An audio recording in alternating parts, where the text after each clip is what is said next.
Pembahasan kalimah thayyibah dengan teknik istighna iftikor.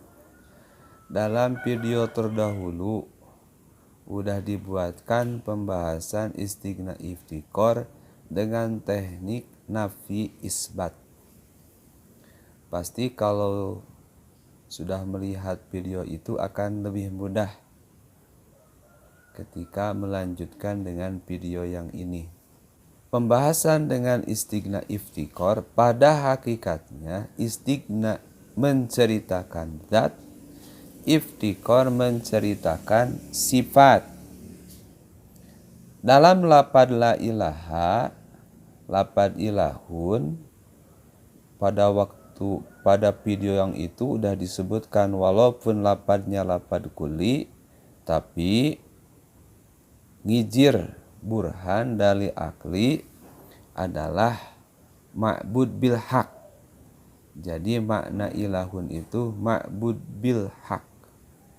La ilaha illallah itu maknanya la ma'buda bihaqqin fil wujudi. Ketika ma'bud bil haq, maka itu menunjukkan musamma, sesuatu yang dinamai. Allahu ismun. Nah, ini musamanya, yaitu sesuatu yang dinamai ma'bud bil haq, zat wajibul wujud. Ketika musamma pasti itu adalah zat sifat. Allah ismi musamanya zat sifat. Nah, di sini rahasianya. Istighna iftikor itu istighna menceritakan zat, iftikor menceritakan sifat. Titik.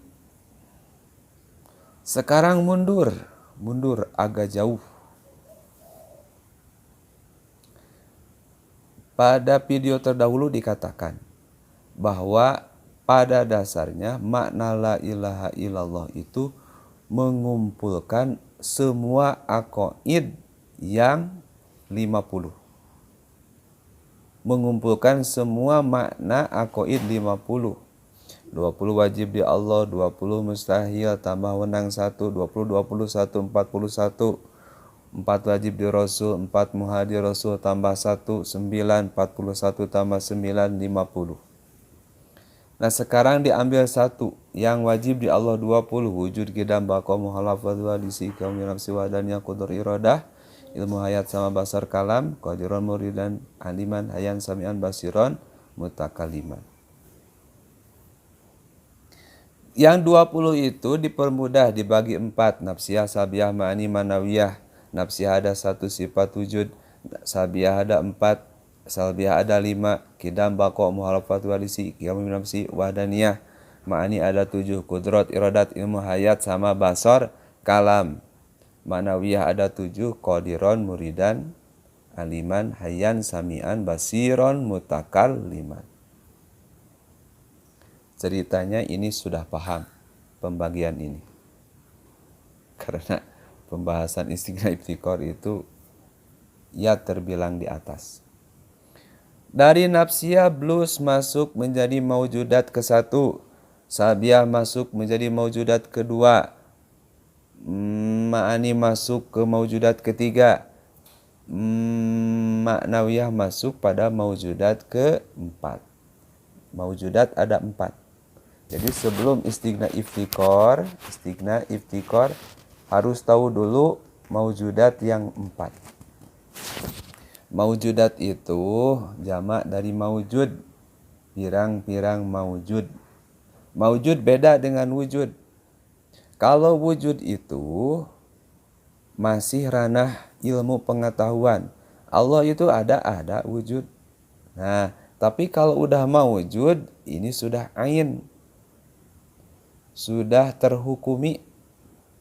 Iman itu ada 5, iman taklid, iman ilmu, iman ain, iman hak, iman hakikat.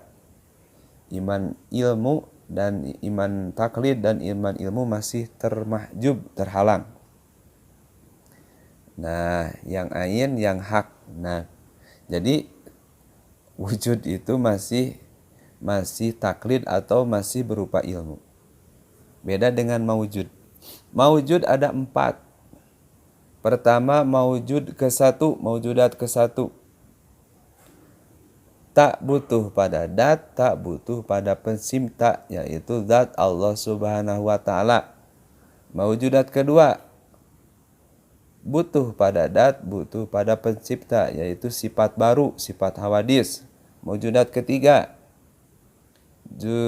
berdiri pada dat, tak butuh pada pencipta, yaitu sifat ma'ani, sifat pangeran. 4. Maujudat keempat, tak butuh pada dat, butuh pada pencipta, yaitu zat hawadis. Ini dalam syarah Ummul Barohin dijelaskan. Nah, ceritanya udah paham.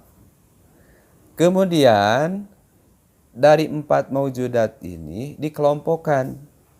Yang butuh dengan yang butuh disatukan menjadi iftikor. Yang butuh dengan yang butuh. Yang tidak dengan yang tidak, yaitu dat Allah Ta'ala dengan sifat pangeran, sifat ma'ani, disatukan menjadi istighna. Yang satu dan yang ketiga, dat Allah Ta'ala dan sifat pangeran, jadi istighna. Yang 2 dan yang keempat disatukan jadi iftikor. Nah, udah bab maujudat, ceritanya udah paham. Sekarang istighna iftikor. Ketika pemahaman istighna iftikor, jangan lagi ke bawah.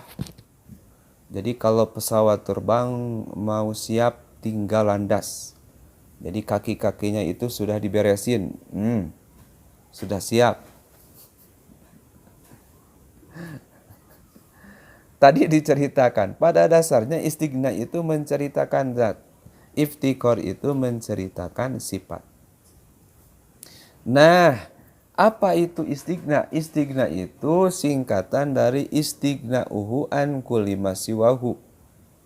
Maha sugihnya Allah Subhanahu wa Ta'ala dari selainnya. Tak butuhnya Allah Subhanahu wa Ta'ala dari selainnya. Ketika sugih, ketika tak butuh, maka wajib wujud. Pertama masuk dalam istighna itu wujud. Karena kalau tidak wujud berarti butuh.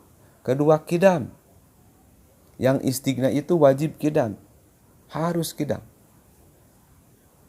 Ketiga, yang istighna itu harus bako. Yang keempat harus mukhalafah. Yang kelima harus qiyamuhu. Itu namanya istighna. Ditambah yang istighna itu harus maha suci. Dari pendengaran harus sama, harus basar, harus kalam. Kalau tidak sama basar kalam berarti maha kurang, bukan maha suci. Ini untuk mempercepat. Ditambah lawazimnya, lazim dari sama basar kalam, sami'an, basiron, mutakaliman. Jadi dalam istighna itu wujud, kidam, bako, mukhalafatu hadisi, qiyamu binafsihi, sama basor kalam, sami'an, basiron, mutakaliman, ada 11.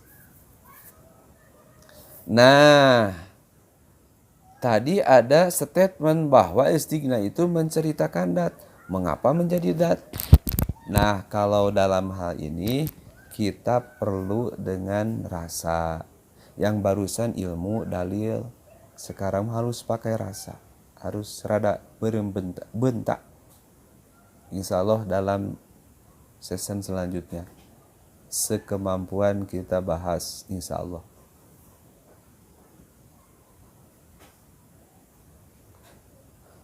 Tapi harus ada penyemangatnya, yaitu mas kawin. Like, comment, subscribe, and share.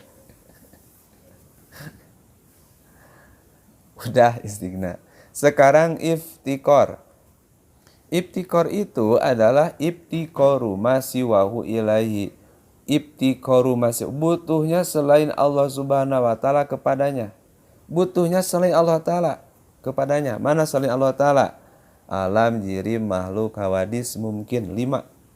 Alam, Owah-owahan berubah, jirim mengambil tempat, makhluk diciptakan, hawadis ada permulaan, mungkin baik adanya dan tidak adanya. Ini adalah ta'aluk daripada kudrat, sasaran kudrat. Ini semuanya butuh. Bahasa lain disebutnya karab, bahasa lain disebutnya iftikor. Butuh pada apa? Butuh pada kudrat. Jadi masuk dalam iftikor itu sifat kudrat. Karena kudrat itu ijadu kulli mungkin. Nah, ijad yang 5 ini. Butuh lagi pada irodah. Karena irodah itu tahsisu kulli mungkin. Sasarannya kepada selain mentahsis. Butuh lagi pada ilmu. Karena ilmu itu inkisab. Butuh lagi pada hayat. Karena hayat tidak mungkin ada kudrat, ada irodat, ada ilmu tanpa ada hayat. Karena sifat hayat itu tashihu, mengesahkan kudrat, irodat, ilmu. Dan lawazimnya lazim daripada kudrat, qadiron, irodat, muridan, ilmu, aliman, hayat, hayan. Jadi dalam iftikor itu kudrat, irodat, ilmu, hayat, wahdaniyat. Ada wahdaniyat. Karena harus satu datnya, satu sifatnya, satu af'alnya. Kalau tidak, kudratnya tidak satu, wah acak-acakan. Mual jadi tidak akan ada makhluk. Kudrat, irodat, ilmu, hayat, wahdaniyat, qadiron, muridan, aliman, hayyan. Jadi dalam iftikor itu ada 9 yang masuk. Tadi diceritakan bahwa iftikor itu menceritakan sifat. Nah, ini bagaimana caranya? Ini memerlukan bab rasa lagi. Kesimpulannya, kalimah thayyibah ini mengumpulkan makna aqaid 50. Dan ini adalah aqaid ahli sunnah wal jamaah. Insya Allah nanti diperkuat lagi dalam bab sifat wujud, dalam nafsiyah, dalam amrun hal. Pembahasan tentang ini, tentang sifat wujud berkaitan dengan zat. Mohon maaf atas segala kesalahannya, pasti ada kesalahan, apalagi dalam kata-kata, karena sanadnya sanad Sunda, jadi rada balelol.